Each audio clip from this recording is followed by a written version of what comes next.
অন্তিম প্রণয়, সুমাইয়া মণি, সকল পর্ব একসাথে। অচেনা এক রমণী অন্ধকার বারান্দায় হিয়ানের শক্ত বাহু দেয়ালের সাথে চেপে ধরার চেষ্টা চালাচ্ছে। হিয়ান রমণীকে তার কাছ থেকে সরাতে চাইছে। তার বন্ধুকে খুঁজতে এসেছিল সে এই রুমটিতে। খচখচ আওয়াজ অনুসরণ করে বারান্দায় আসা হয় তার। কে ওখানে? প্রশ্নটির ছুড়ে হিয়ান বারান্দার দিকে এগোয়। কোনো সাড়া শব্দ না পেয়ে পুনরায় একই প্রশ্ন করল। পা ফেলে বারান্দায় প্রবেশ করতেই আচমকা রুম সহ সেখানকার লাইট অফ হয়ে গেল। এমন ঘটনায় হিয়ান কিছুটা অপ্রস্তুত হয়। ভূতে বিশ্বাসী নয় সে। বিয়ে বাড়িতে এমন ঘটনা ভৌতিক বলে থেকেছে না তার মনে। প্যান্টের পকেট থেকে ফোন বের করার পূর্বেই হঠাৎ রিনিকচিনিক চুরির শব্দ জড়িত দুহাত তার বক্ষে হাত রেখে দেয়ালের সাথে শক্তপোক্ত ভাবে মিশিয়ে ধরল। হিয়ান হাতটি সরাতে চাইলে রমণীর হাত থেকে রিনিকচিনিক শব্দ তীব্র হতে থাকে।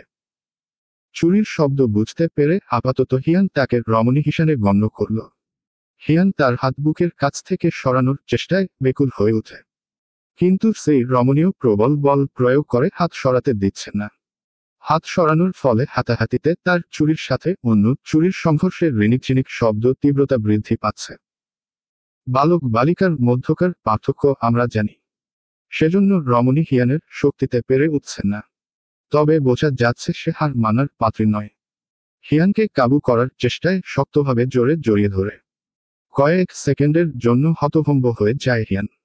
জোরে ধাক্কা দিতে চাইলে এক কোমল হাত তার মুখের উপর রেখে চাপ সৃষ্টি করল। হিয়ান মৃদু গলার আওয়াজ শুনতে পেল রমণীর। সেই আওয়াজ মৃদু হলেও কণ্ঠে ক্রোধ, অভিমান বিদ্যমান। সত্যিটা যাচাই না করে হারিয়ে গিয়েছিলেন। আপনার জন্য আমি শাস্তি পেতে হবে। You finish. গলার আওয়াজ আচমকাই থেমে যেতেই রমণীটি হিয়ানের শার্টের কলার ধরে টেনে রুমের মেঝেতে ধাক্কা দিয়ে ফেলে দেয়। হিয়ান নিজেকে সামলাতে গিয়েও না পেরে ফ্লোরে কাত হয়ে পড়ে যায়। এদিকে রমণীটি জোরে শব্দ তুলে বারান্দার দরজা বন্ধ করে দেয়। হিয়ান দ্রুত গতিতে ফ্লোর থেকে ওঠে বারান্দার দরজা খোলার চেষ্টা করে। কিন্তু দরজা বাহির থেকে লাগানো। বরাবর কয়েকবার চেষ্টা করেও সে দরজা খুলতে পারল না। তার উদ্দেশ্যে হাঁকিয়ে ডেকেও সারা শব্দ পেল না। তখনই ফোনের রিংটোন বেজে ওঠে। বের করে দেখে হৃদয়ে কল দিয়েছে। হিয়ান এক পলক ফোনের পানে তাকিয়ে ফের বারান্দার দরজার পানে তাকায়। তার মধ্যে এখনো উত্তেজিত ভাব অবশিষ্ট। নিজেকে ধাতস্থ করে রিসিভ করে আমি আসছি এটুকু বাক্য বলেই ফোন রেখে দেয়। হিয়ান ফোনের ফ্ল্যাশলাইট জ্বালিয়ে রুমটির চারদিকে সুইচবোর্ড খুঁজছে। রুমটিতে শুধু এক সেট সোফা ছিল। তাছাড়া আর কোনো আসবাবপত্র নেই। হিয়ানের নজর পড়ে ফ্লোরে। 2 টুকরো কাচের চুড়ি দেখতে পেল। তার সঙ্গে ধস্তাধস্তির এক পর্যায়ে কাচের চুড়ি হয়তোবা ভেঙে গেছে। হিয়ান তার বলা কথাগুলো পুনরায় আওড়াতে লাগল। কি কারণে ওই কথাগুলো বলল? সে কি আমাকে চিনে? তার সঙ্গে কি পূর্বে আমার কোনো সম্পর্ক ছিল? বড় প্রশ্নের সম্মুখীনে রেখে হারিয়ে গেছে সে। তার ভাবনায় ব্যাঘাত ঘটে হৃদয়ের কলে। বন্ধুর পুনরায় কল পেয়ে রুম ত্যাগ করল। সিঁড়ি বেয়ে নিচে নামার সময় এদিক সেদিকে নজর ফেলে একজনকে খুঁজছে হিয়ান। খুঁজতে খুঁজতে ততক্ষণে বন্ধুদের সামনে এসে দাঁড়িয়েছে। হৃদয় এক কাল হেসে হিয়ানের কাছাকাছি এসে বলে, কি রে দোস্ত, কাকে খুঁজছিস? কোনো মেয়েকে পছন্দ হয়েছে নাকি? মেহেদি কথাটি সম্পূর্ণ করে হিয়ানের পিঠে চাপড় মারল। হিয়ান বিরক্ত হয়ে বন্ধুদের উদ্দেশ্যে ধমকের স্বরে বলে, হ্যাঁ তো, এসব টপিক ছাড়া কি অন্য টপিক তোদের মাথায় আসে না? আমি সেই পিচ। হৃদয়, তুই কোথায় ছিলি এতক্ষণ? ছাদে ধোয়া উড়াতে গিয়েছিলাম। 2 আঙুলের সহিত অভিনয় ভঙ্গিতে বলল হৃদয়। বলেছি না এসব খাওয়া থেকে বিরত থাক। ক্রোধ নিয়ে বলল হিয়ান। নিলয় হিয়ানের কাঁধে হাত রেখে বলে, কুল ব্রো, ছাড়। এমনিতেই অনেক গরম, তুই আবার গরম হয়ে যাস না। হৃদয় বলল, চল আমরা গাড়িতে উঠে বসি। আচ্ছা, বলে হিয়ান আগে হাঁটতে নিলে নিলয় কাঁধে হাত রেখে থামায়। বলে, হিয়ান তোর শার্টের পিছনে লালচের দাগ কিসের? কিসের দাগ? হিয়ান কিছুটা উৎকণ্ঠে জানতে চাইল। তুই দেখতে পারবি না শার্টের পিছনে দাগ? কিন্তু দাগটা কিসের? আসার সময় তো দেখলাম না। মেহেদি ভাবুক স্বরে বলল, হ্যাঁ। কেমন রক্তের মতো লাগছে? দেখে মনে হচ্ছে তাজা। হৃদয় বলে। নিলয় হেসে ভ্রু নাচিয়ে বলল, মেয়েদের লিপস্টিল মনে হচ্ছে দোস্ত। থাপড়ে গাল লাল করে দেব। ছবি তুলে দেখা আমাকে। হিয়ান আদেশ স্বরে বলল। নিলয় ছবি তুলে হিয়ানের হাতে দেয়। জুম করে দেখে বুঝতে পারে দাগগুলো লালচে। হিয়ান শিওর হয় এটি রক্তের দাগ। মস্তিষ্কে নাড়া দিয়ে উঠে রমণীর কথা। হয়তো তার চুড়ি ভেঙে গিয়েছে এবং তার হাতও কেটে গিয়েছে। তাকে জড়িতে ধরার ফলে রক্তের দাগ শার্টের পিছনে লেগেছে। শার্ট সাদা রঙের হওয়ার ফলে দাগ স্পষ্ট বোঝা যাচ্ছে। কি ভাবছিস? নিলয়ের প্রশ্নে হিয়ানের চৈতন্য ফিরে। ফোন নিলয়কে ফিরিয়ে দিয়ে বলল, হয়তো রং লেগেছে। বিয়ে বাড়ি বলে কথা, এত ভাবার কিছু নেই। আর ওই পিচ্চি মেয়েটি আমার সঙ্গে মজা করেছে, ওকেই খুঁজছিলাম তখন। বাদ দে, চল যাওয়া যাক। হিয়ান পুরো বিষয়টি বন্ধুদের আড়ালে রাখল। বিষয়টি নিজের মধ্যেই রাখতে চাইছে। জানালে বিভিন্ন প্রশ্নের সম্মুখীন হতে হবে তাকে। এ মুহূর্তে সে নিজেই অচেনা রমণীকে নিয়ে প্রশ্নের সংকটে রয়েছে। তারা বাসে ওঠে বসে। ফ্রেন্ডের ভাইয়ের বিয়ের উপলক্ষে বউ আনতে বরিশাল শহরে আসা হয় ওদের। সেন্টারে এসে এমন পরিস্থিতিতে পড়তে হবে সেটাকেই বা জানত। সেন্টার ভর্তি মানুষ বিজবিজ করছে। ইতিমধ্যে খাওয়া দাওয়া ও বিয়ে কাজও সম্পূর্ণ হয়েছে। কিছুক্ষণ বাদেই বউ নিয়ে তারা রওনা হবে। সন্ধ্যা ছাড়িয়ে রাত হতে চলল। ঘড়িতে 8টা ছুঁই ছুঁই। হিয়ান, নিলয় সহ আরো কিছু বন্ধুরা একত্রে আড্ডা দিচ্ছিল। তখন ওপর তলা থেকে একটি 5 বছরের ছোট্ট মেয়েটি হিয়ানের নিকটে এসে বলে তার ফ্রেন্ড হৃদয় তাকে উপরে ডাকছে। হিয়ান সহ বাকি বন্ধুরা ছোট্ট মেয়েটির কথা সত্য ভেবে নেয়। কারণ একটু আগে হৃদয় বাথরুমে যাওয়ার কথা জানিয়ে দ্বিতীয় তলার লাস্টের রুমটিতে গিয়েছে। না আসার ফলে ছোট্ট মেয়েটির কথা অনুসরণ করে আড্ডা ছেড়ে সিঁড়ি বেয়ে ওপরে আসলো। নাম ধরে ডেকে রুমটিতে প্রবেশ করল। মেহমান সকলে নিচে। কনে বিদায় দেবার আগে মুরব্বিদের সঙ্গে আলাপনে ব্যস্ত ছিলেন সকলে। ওপরে আপাতত কারো আসা যাওয়া নেই। আরেকবার হাঁকিয়ে হৃদয় বলে ডাকে। কোনো সারা শব্দ নেই হৃদয়ের। ফিরে যেতে চাইলে বারান্দা থেকে খচখচ আওয়াজ শুনতে পেল হিয়ান। সে স্থির হয়ে দাঁড়িয়ে নজর নিবন্ধ করে সেদিকে। আওয়াজটি কিসের বোঝার চেষ্টা করল। পুনরায় আওয়াজ শুনতে পেয়ে কৌতূহল বশত এগোয় বারান্দার দিকে। উপস্থিতি বোঝার জন্য একবার জিজ্ঞেস করল, কিন্তু রেসপন্স নেই। তখনই ঘটে অস্বাভাবিক ঘটনা। এটি তার কাছে রহস্যময়। এই রমণীর সঙ্গে নিশ্চয় তার কোনো পূর্বে সম্পর্ক রয়েছে। কিন্তু কি কিসের সম্পর্ক ছিল এবং কে সে? বাসে বসে সরু নিঃশ্বাস টেনে চোখ জোড়া হালকাভাবে বন্ধ করেন নেয়। মনের আকাশে বিশাল মেঘের আভাস। হঠাৎই প্রিয় মানুষটির কথা মনে উঠল। এক সময় যাকে মনের কোঠরে স্থান দিয়েছিল, আজও তার স্থান সেখানেই রয়েছে। শুধু নেই সেই মানুষটি।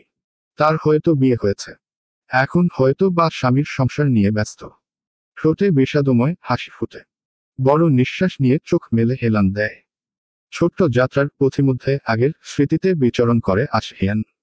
হিয়ান তার বন্ধুদের সঙ্গে মিলে বই মেলায় এসেছে। ফেব্রুয়ারি মাসের শেষের দিকে আসা হয় তাদের। বইমেলা শুরু হয়েছে মাসের প্রথম দিকে। থ্রিলার, ভৌতিক, অ্যাডভেঞ্চার, সায়েন্স ফিকশন বই পড়তে খুব পছন্দ করে হিয়ান। বাংলার প্রকাশনীর নামে একটি বুকশপে 30% ডিসকাউন্টে বই বিক্রি হচ্ছে। বই কেনার জন্য অনেকেই লাইনে দাঁড়িয়ে। নিজের পছন্দ মতো সকলেই বই ক্রয় করছেন। শীতল ভাব কম। কড়া রৌদ্রে গরমে হাঁপিয়ে উঠেছে সকলে। এই রৌদ্রের মধ্যে হিয়ানের বন্ধুরা লাইনে দাঁড়াবে না বলে ওকে একা রেখেই চায়ের দোকানে এসেছে। হিয়ান সেখানে একা দাঁড়িয়ে আছে। ওর ঠিক সামনেই একটি মেয়ে দাঁড়ান ছিল। হিয়ান ফোনের ওপর থেকে নজর সরিয়ে মেয়েটির পিঠের পানে একবার নজর বুলালো। তার মাথায় ঘন কালো লম্বা চুলগুলো পিঠ বেয়ে ছড়িয়ে রয়েছে। গরমে মানুষ ঘেমে অস্থির। আর সেখানে এই মেয়ে কি না চুল খোলা রেখে দিব্যি আরামে দাঁড়িয়ে আছে। একেই বলে মহিলা মানুষ। বিড়বিড় করে বাক্যটি বলে হিয়ান পুনরায় ফোন হাতে আরম্ভ করল। সে মেয়েটির থেকে কিছুটা দূরত্ব বজায় রেখে দাঁড়ালো। কিছু সময় অতিবাহিত হয়। আচমকা মেয়েটি পিছনে ঘুরে হিয়ানের বুকে এক হাত রেখে ধাক্কা দিয়ে কাঠিন্য স্বরে বলল, বারবার পিছনে দাঁড়িয়ে চুল ধরে টান দিচ্ছেন কেন? ব্যথা পাচ্ছি যে আমি বুঝতে পারছেন না। প্রথমত হিয়ান মেয়েটির ধাক্কায় হকচকিয়ে উঠেছে। তার ওপর মিথ্যা অপবাদে আহম্মক হয়ে তাকিয়ে আছে তার পানে। মেয়েটির চেহারায় রাগের আভা উঠানামা করছে। হিয়ানকে ধাক্কা দেওয়ার ফলে অনেকেই তাদের দিকে উৎসুক দৃষ্টিতে তাকিয়ে আছে। মেয়েটির বান্ধবীরা ঘুরে পিছনে তাকায়। আয়না নামের মেয়েটি জিজ্ঞেস করে, কি হয়েছে ইরিন? এতক্ষণে তাকে হেনস্থা করা মেয়েটির নাম হিয়ান জানতে পারল। ইরিন রাগে চোখ মুখ খুঁচিয়ে বলল, কয়েকবার চুল ধরে টান দিয়েছে, কিছু বলিনি। কিন্তু এবার আর সহ্য হচ্ছিল না। ডিরেক্ট জিজ্ঞেস করলাম, কিন্তু স্বীকার করছে না। যেটা আমি করিনি সেটা কোন দুষ্কে স্বীকার করতে যাব? তেজি কণ্ঠে হিয়ান বলল, তাহলে কি ভূতে এসে টেনে গেছে? গমগমে গলায় বলল ইরিন, হতে পারে। যেভাবে খোলা চুল ছেড়ে এসেছে, এক দুটি ভূত সঙ্গে আসা স্বাভাবিক। আজাইরা কথা বলবেন না। শুনুন, প্রথমত আপনার চুল ধরার কোনো ইচ্ছে আমার নেই। টানার কথা দূরেই থাক। দ্বিতীয়, আপনি আমাকে সরি বলবেন। নিজে ভুল করে আমাকে সরি বলতে বলছেন। কেমন বিরক্তিকর লোক আপনি। রাগে শরীর রীতিমতো কাঁপতে শুরু করেছে ইরিন। ইতিমধ্যে হিয়ানের বন্ধুরা সেখানে উপস্থিত হয়েছে। তাদের কথোপকথনে তারা বুঝতে পারে কি কারণে এখানে জটলা পাকিয়েছে। পুনরায় হিয়ানকে জিজ্ঞেস করল না। যেটা আমি করিনি, সরি বলার প্রশ্নই আসে না। চোয়াল শক্ত করে বলল হিয়ান। ইরিন আঙুল তুলে বলল, সরি আপনাকে বলতো। আহ! কথার বাকি অংশ শেষ করার পূর্বে ব্যথায় কুকড়ে উঠল ইরিন। ফের কেউ জোরেশোরে চুল ধরে টেনেছে। তবে কে? অন্যায়কারী তার সামনেই। ইরিন সহ সকলে পিছনে ঘুরে তাকায়। তখনই সবাইকে অবাক করে দিয়ে পিছন থেকে একটি পিচ্চি ছেলে হাসতে হাসতে দৌড়ে পালিয়ে মায়ের কোলে ঝাঁপিয়ে পড়ল। বয়স আনুমানিক 4 কি 5 হবে। ছেলেটির মা ইরিনের পানে মৃদু হেসে ছেলের হয়ে সরি উচ্চারণ করে চলে যায়। ইরিনের রাগ নিমিষেই উবে যায়। অনুতপ্ত বোধ থেকে বসল মনে। ঘুরে তাকাতে সাহসে কুলোচ্ছে না। ততক্ষণে হিয়ান ইরিনকে উদ্দেশ্যে করে ডাকল, মিস। ইরিন এদিকে তাকান। কি যেন বলছেন? আবার বলুন। ইরিন ধীরে ধীরে ফিরে নিচু স্বরে বলল, সরি। হিয়ান না শোনার ভান করে কানে হাত রেখে জিজ্ঞেস করল, হ্যাঁ, কি বলেছেন শুনিনি। আবার বলুন। দুঃখিত। হিয়ান ইরিনের অনুতাপ আদল দেখে মেকি হেসে বলল, পরবর্তীতে কাউকে কিছু বলার পূর্বে একটু যাচাই বাছাই করে নিবেন। আশা করি এমন ভুল আর হবে না। ইরিন এদিক সেদিকে মাথা দুলিয়ে না সূচক জবাব দেয়, আমি হিয়ান আহমেদ। নামটি মনে রাখবেন। আল্লাহ হাফেজ। ইরিনকে শেষবারের মতো আপাদমস্তক একবার দেখে এগিয়ে যায় সামনের দিকে। অনেকটা এগিয়ে গিয়েছে লাইন। তাদের উপেক্ষা করে হিয়ান আগে গিয়ে বই কালেক্ট করে। বর্তমান। নিলয়ের ডাকে হিয়ানের ঘুম ভাঙে। অতীতের কথা স্মরণ করে কখন যে ঘুমিয়ে গেছে আলাপ পায়নি সে। সোজা হয়ে বসে চোখ ডলতে থাকে। অদ্ভুত ঘটনার সহিত তাদের দেখা সাক্ষাৎ হয়েছিল। বেশ স্মরণীয় সেই দিনটি ছিল। লম্বা ঘুম দিয়েছিস, এবার নামতে হবে। আমরা এসে গেছি। নিলয় কথাটি বলে উঠে দাঁড়ায়। হিয়ান কিছুক্ষণ মৌন হয়ে বসেল। তারপর গাড়ি থেকে নামল। এখানে নিলয়ের বাড়িতে উঠেছে। হিয়ান এখন ঢাকা থাকে পরিবার নিয়ে। পড়ালেখা কমপ্লিট করার পর একটি বেসরকারি কোম্পানিতে জব হয়েছে। পরিবারের দায়িত্ব এখন তার। বাবা স্কুলের চাকরি ছেড়েছে বছর হয়ে এলো। ছেড়েছে বললে ভুল হবে। হিয়ানই তাকে অবসর নিতে বলেছে। 5 জন সদস্যের পরিবার।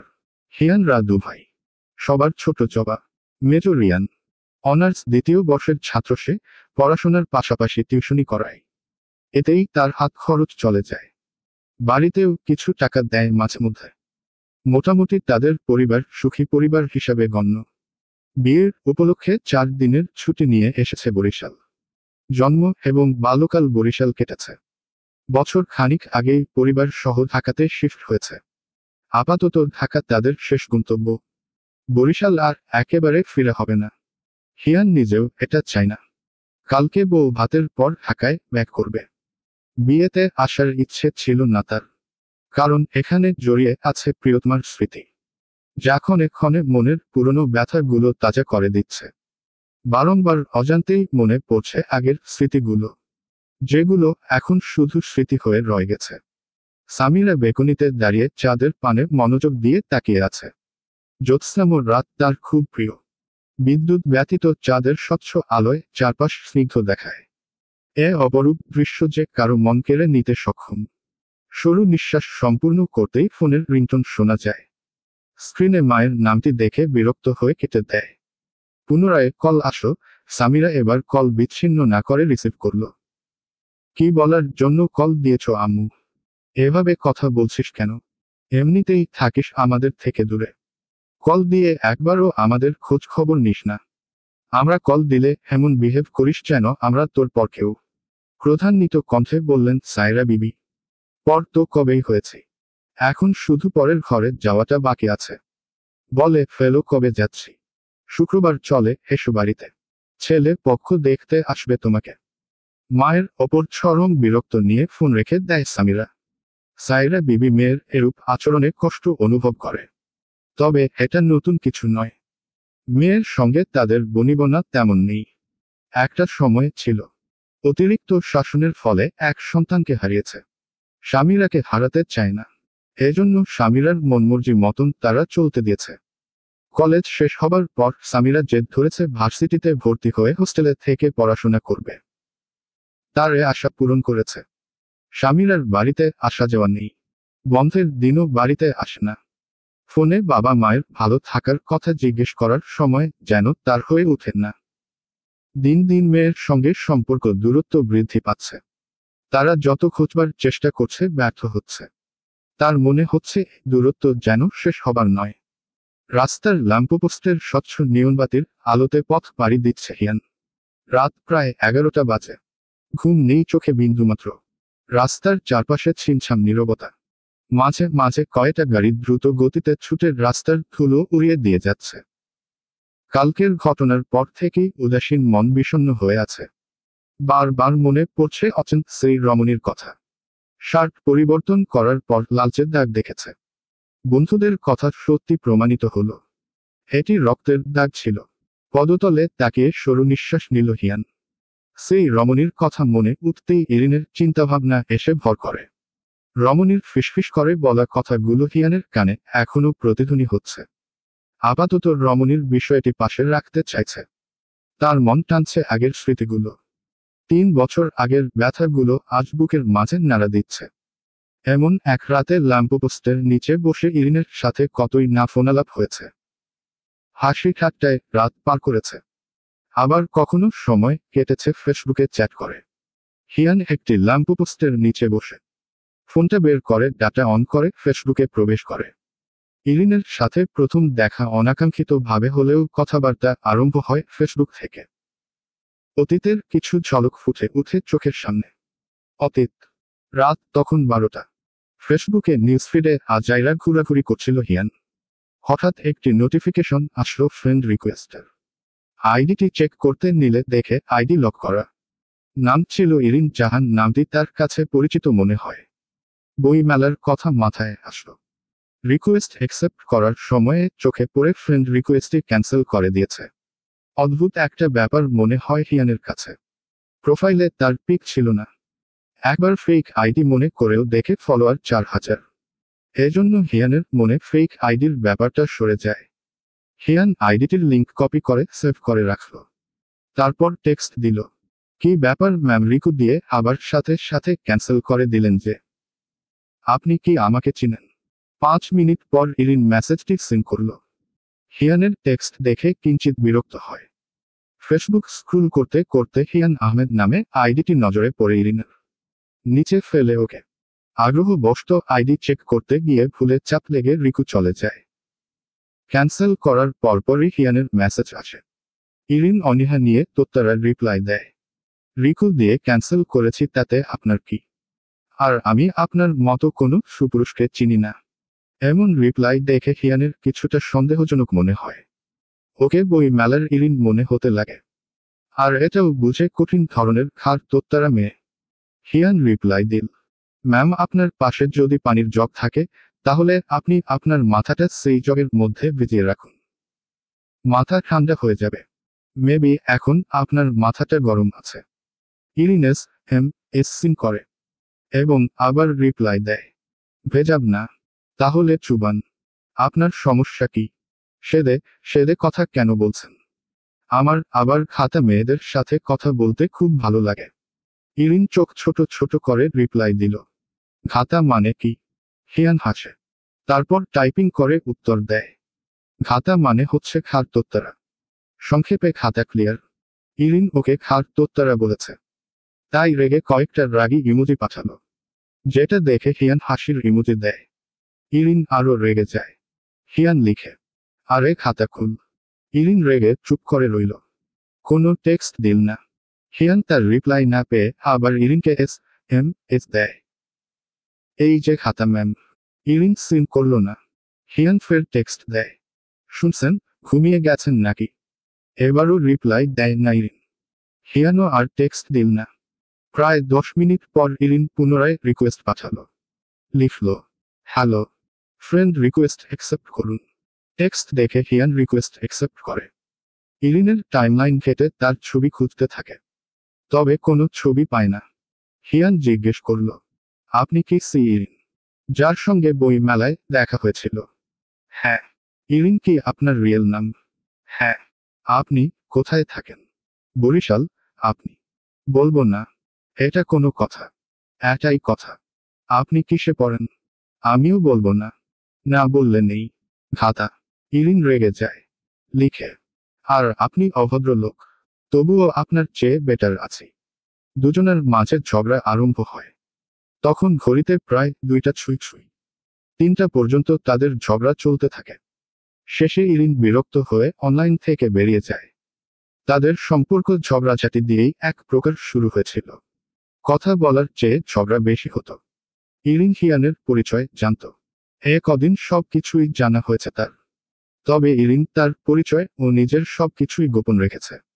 ভার্চুয়ালে হিয়ানের কোনো মেয়ের সাথে তেমন কথা না হলেও ইরিনের সঙ্গে ঠিকই কথা হতো। ইরিনকে রাগানোই ছিল হিয়ানের মূল কাজ, যার ফলে হিয়ানের ওপর প্রচুর বিরক্ত হতো ইরিন। একদিন সেই বিরক্ত হওয়া লোকটির প্রেমে পড়ে। দুজন সম্পর্কে জড়িয়ে পড়ে। দেখা সাক্ষাৎ বিহীন ফোন ছিল তাদের কথা আদান প্রদান করার মূল উৎস। খুব সুন্দরভাবে চলছিল তাদের প্রণয়। গাড়ির তীব্র হর্নের আওয়াজে হিয়ানের চৈতন্য ফিরল। ফাঁকা রাস্তায় হর্ন বাজানো বোকামি। হিয়ান বোকার দলে যুক্ত করল ড্রাইভার ব্যক্তিকে। ঘড়িতে নজর বুলিয়ে দেখে 12টা বাজতে চলল। দ্রুত সেখানে থেকে উঠে বাড়ির গন্তব্যে হাঁটতে লাগল। ভোরের আলো ফুটেছে। প্রতিদিনকার মতো সূর্য উদয় হয় আবার অস্ত যায়। শুধু মানুষের জীবনের পরিবর্তনগুলো ক্ষণে ক্ষণে রং বদলায়। কখনো রক্তিম আভায় রাঙায়িত, আবার কখনো ঘন কালো মেঘে রূপান্তরিত। বিছানায় এসে বসতেই শরীর কিছুটা ক্লান্ত থাকার কারণে চোখে ঘুম এসে ভর করে হিয়ানের। রাস্তা দিয়ে হেঁটে হেঁটে বাসায় এসে কখন যে একপাশ হয়ে শুয়ে পড়েছে বুঝতেও পারেনি। পাখিদের কিচিরমিচির শব্দ কানে ভেসে আসছে। সাথে নিলয়ের কণ্ঠের স্বর শুনতে পায় হিয়ান। বিছানায় উঠে বসে পা বিছানার নিচে নামিয়ে এক দৃষ্টিতে ফ্লোরের দিকে তাকিয়ে থাকে। মাথায় চিন্তা এসে উদয় হয় সেই অচেনা রমণীর। কে হতে পারে? এই একটি প্রশ্ন মাথায় বারবার এসে করা নাছে। শার্ট খুলে আলনায় রেখে বাথরুমে গিয়ে ফ্রেশ হয়ে নেয়। তারপর একসাথে নাস্তা করে। নীলদের সাথে আড্ডা দিয়ে সময় অতিবাহিত করে। কিছুক্ষণ পর একবারে রেডি হয়ে বের হয়। বউ ভাতের অনুষ্ঠানের পর হিয়ান ঢাকায় রওনা হয়। লঞ্চে না এসে গাড়িতে এসেছে। ঢাকায় পৌঁছাতে পৌঁছাতে হিয়ানের রাত 11টা বেজে যায়। বাড়িওয়ালাকে বলে রাখে হিয়ানের মা, তাই গেটের চাবি তার কাছেই ছিল। রুমে এসে ফ্রেশ হয়ে খাবার খেয়ে নেয়। মাছালের মাঝে বেশ কিছুক্ষণ কথোপকথন হয়। খাওয়া শেষে হিয়ান রুমে এসে নিলয়কে কল দিয়ে বলে দেয় ঢাকায় পৌঁছাবার কথা। জার্নি করে আসার ফলে চোখে ঘুম খুব তাড়াতাড়ি ধরা দেয়। সকাল 8টার দিকে মায়ের ডাকে ঘুম ভাঙে। তাড়াতাড়ি উঠে ফ্রেশ হয়ে খাবার খেয়ে কর্মস্থলের উদ্দেশ্যে বেরিয়ে পড়ে। পৌঁছে নিজের কামরায় এসে বসতেই নতুন অনেক প্রজেক্টের কাজ এসে উদয় হয়। হঠাৎ অন্যমনস্ক হয়ে উঠতেই মায়ের কল আসে। রিসিভ করে। বলো মা, আসার সময় বাজার করে নিয়ে আসিস। লিস্ট তোর শার্টের পকেট রেখেছি। যাওয়ার সময় বলে দিব, মনে ছিল না। আচ্ছা ঠিক আছে রাখি। ফোন কেটে দেয়। হিয়ান টেবিলের পাশ থেকে পানির গ্লাসটি হাতে নিয়ে পানি পান করে। তারপর আবার কাজে মনোযোগ দেয়। রাত 8টার দিকে হিয়ান বের হয়। বাড়ি ফেরার পূর্বে বাজারের গন্তব্যে হাঁটে। আজকে হাটবার দিন থাকায় বাজার এখনো বন্ধ হয়নি। বাজারের ভেতর গিয়ে সব তাজা সবজি কিনে। ইলিশ মাছ সাথে কিছু ছোট ছোট পুঁটি মাছও কিনে। শাকসবজি ও বাকি জিনিসগুলো কিনে বাসার উদ্দেশ্যে রওনা হয়। কিছু রাস্তা হেঁটে আসার পর রিকশা নজরে আসে। চড়ে বসল। গরমে ঘেমে জবজব শরীর। রুমাল দ্বারা কপালের ঘাম মুছে নেয়। রিকশা চলাকালীন পাশের রাস্তায় এক জোড়া যুবক যুবতীর ওপর নজর পড়ে। সম্ভবত যুবতীর অভিমান ভাঙানোর চেষ্টা করছে। হিয়ান তাদের গার্লফ্রেন্ড বয়ফ্রেন্ড হিসেবে ভেবে নেয়। চলন্ত রিকশায় যতক্ষণ দেখা যায় ততক্ষণ তাদের দেখতে থাকে। দৃশ্যটি চোখের গোচরে যেতেই ছোট্ট নিঃশ্বাস ফেলে। রাতের ঢাকা শহরের নীরব গলি দিয়ে রিকশায় চড়ে ঘুরতে বেশ লাগে। মৃদু বাতাস দূর করে দেয় সারাদিনের ক্লান্তি। যুবক যুবতীর কথা মনে উঠতেই তুর্যের মনে পড়ে ওর প্রিয় মানুষটির কথা। সে আনমনা হয়ে ভাবনায় হাতড়ায়। অতীত। হিয়ান এত ভালোবেসো না আমাকে। পরে বর্ষর বাস খাবে। মানে ছেঁকা। খাবো। তাতে তোমার কি? তবুও তোমায় ভালোবেসে যাব। স্লোগান শুরু করে দিলে নাকি? হেসে জিজ্ঞেস করল ইরিন। হ্যাঁ। আমার স্লোগান মানতে হবে। থুকু আমার ভালোবাসা মানতে হবে। থামো। আচ্ছা যদি আমার বিয়ে হয়ে যায় তখন কি করবে গো? হিয়ান নীরবে দীর্ঘনিশ্বাস ফেলে। অপর পাশ থেকে ইনি ঠিক সেটি অনুভব করেছে। সে বলে, তুমি আমার জীবন পরিবর্তন করে দিয়েছ ইরিন। সবই তো জানো। আগে কেমন ছিলাম আর এখন কেমন হয়েছে আমি। যেদিন তোমার বিয়ে হবে সেদিন তুমি আমাকে একটু সুযোগ নিয়ে একবার কল দিবে। আমি শুধু তোমাকে কিছু কথা বলবো। কি কথা? এখন বলার কি আছে? বলো, আমি শুনতে চাই। কারণ হায়াত, মত, বিয়ে এই তিনটি জিনিস আল্লাহর হাতে। কখন কি হয়ে যায় তা বলা যায় না। যদি আমি সেদিন তোমাকে কল দিয়ে না পারি তখন? তাই আগে বলে রাখো। না জানফুস। ফাজিল। সঙ্গে কিং যোগ করো কিং। ফাজিল কিং। না। বলতে বলতে অভিমান নিয়ে ফুর রেখে দেয় ইরিন। হিয়ান ইরিনের অভিমান অনুভব করে হেসে দেয়। অনেক বাহানা দিয়ে ইরিনকে মানিয়েছিল সেদিন। ভাইজান, আয়শা পড়ছি। রিকশা চালকের কথায় হিয়ানের ভাবনার জগতে ভাঙন ঘটে। তড়িৎগতি করে রিকশা থেকে নেমে ভাড়া মিটিয়ে ব্যাগ হাতে বাসায় প্রবেশ করে। সিঁড়ি বেয়ে ফ্ল্যাটের সামনে এসে কলিং বেল চাপতেই হিয়ানের মা দরজা খুলে দেয়। দরজা খুলে দিতেই হিয়ানের ছোট খালাকে দেখতে পায়। তাকে দেখে হিয়ান কিছুটা অবাক। কারণ সে জানে না তার ছোট খালা ওদের বাড়িতে এসেছে। কেমন আছেন খালা? ভালো বাবা, তুই কেমন আছিস? আলহামদুলিল্লাহ। একা এসেছেন নাকি খালু এসেছে? না, সে আসেনি। আমি শুধু মালাকে সাথে নিয়ে এসেছি। হঠাৎ মা আমাকে জানায়নি। আমি নিষেধ করছি। তুই খুশি হসনি আমরা এসেছি তাই? তেমন নয় খালা। সোফায় বসতে বসতে বলল হিয়ান।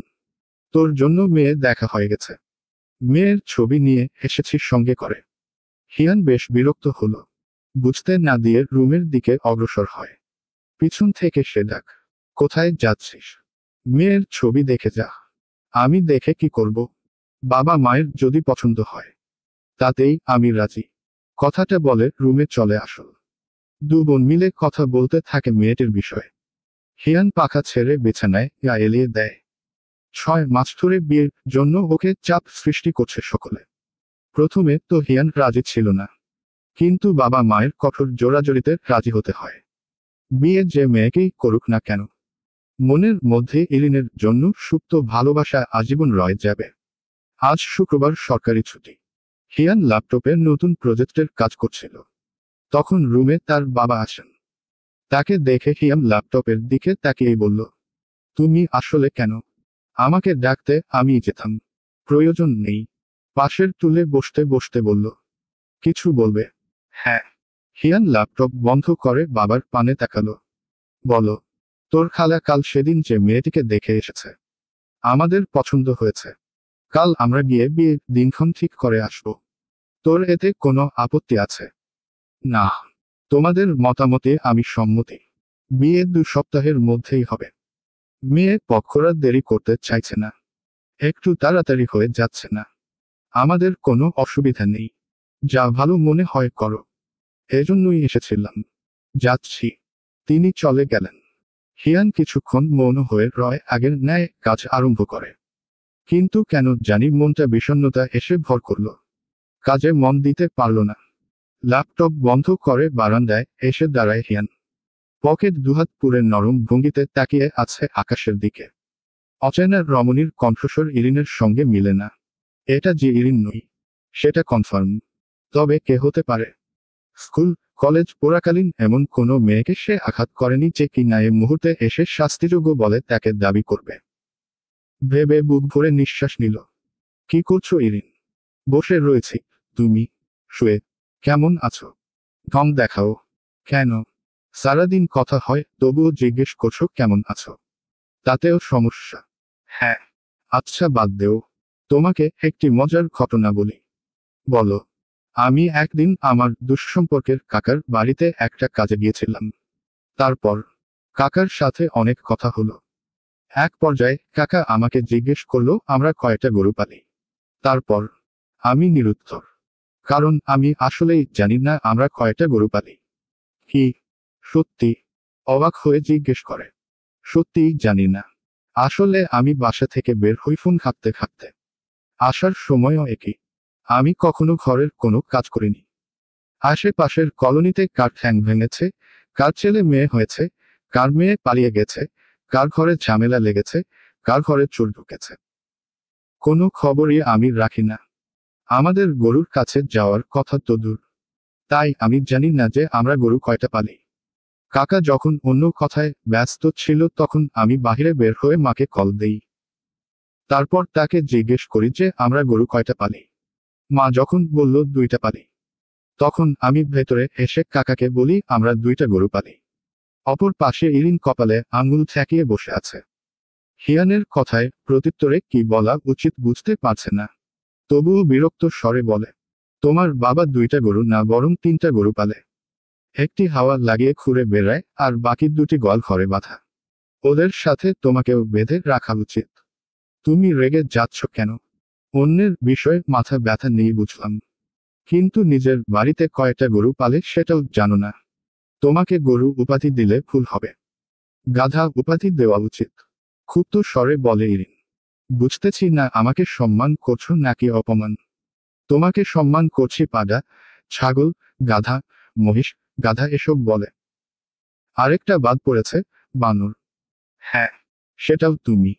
তাহলে মানছো আমি চালাক। কারণ বানর কিন্তু চালাক প্রকৃতির পশু। তুমি মোটেও চালাক না। একটা পাগল। আমার নিজের বাসায় কয়টা গরু পালে, অথচ আমি বলতে পারি না।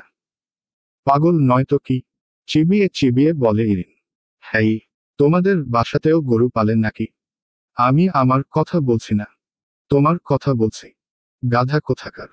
এক প্রকার চিল্লিয়ে বলল। আচ্ছা বুঝেছি আমি একটা গাধা।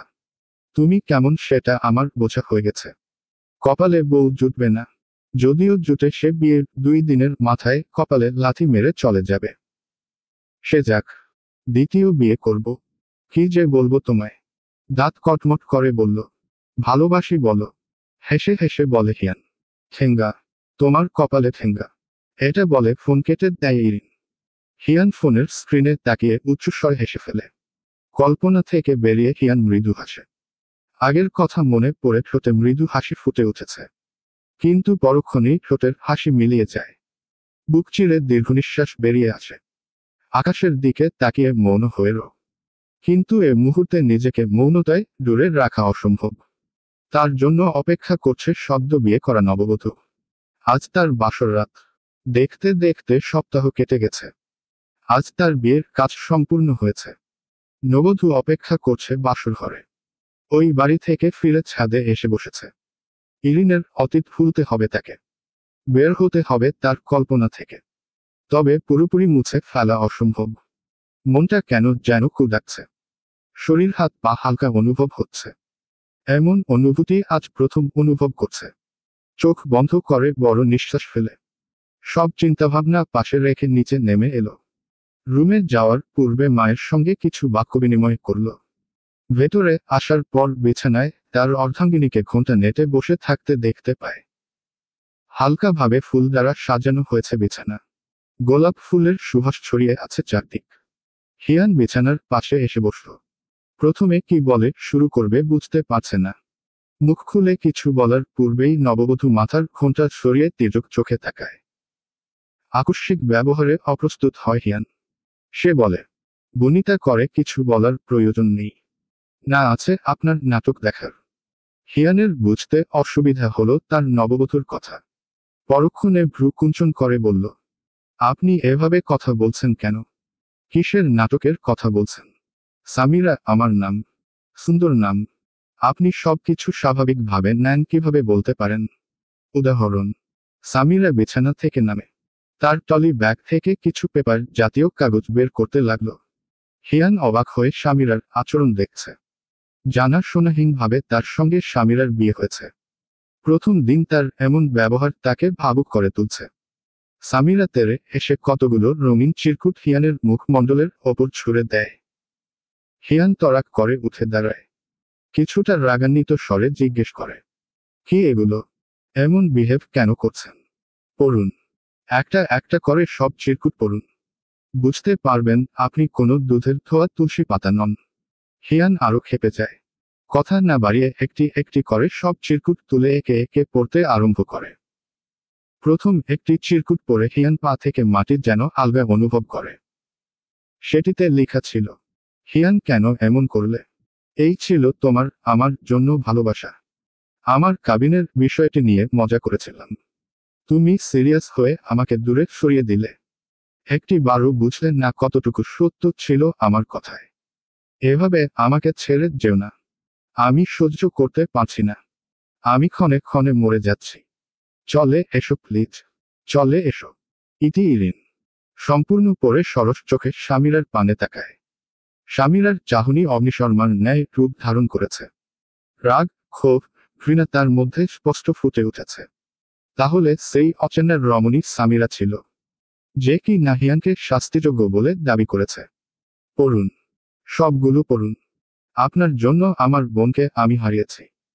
আমার মা বাবা হারিয়েছে তার আদরের বড় মেয়েকে। আপনি খুনি।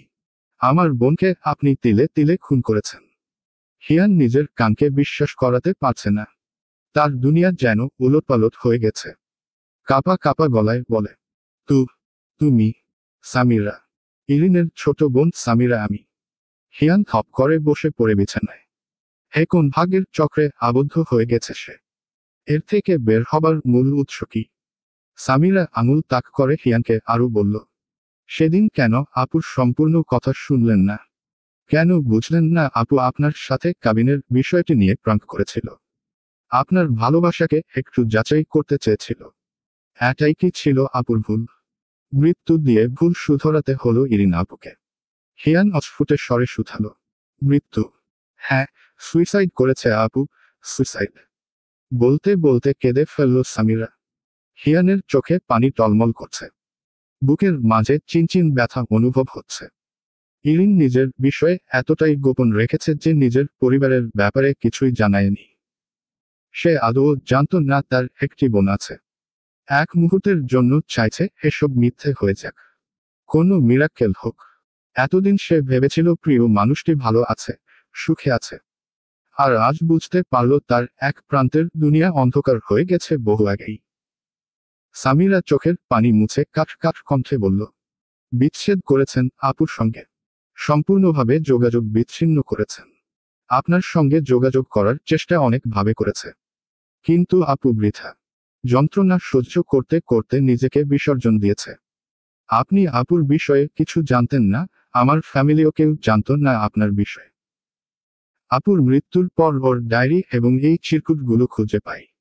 আপনার একটি ছবিও পেয়েছিলাম।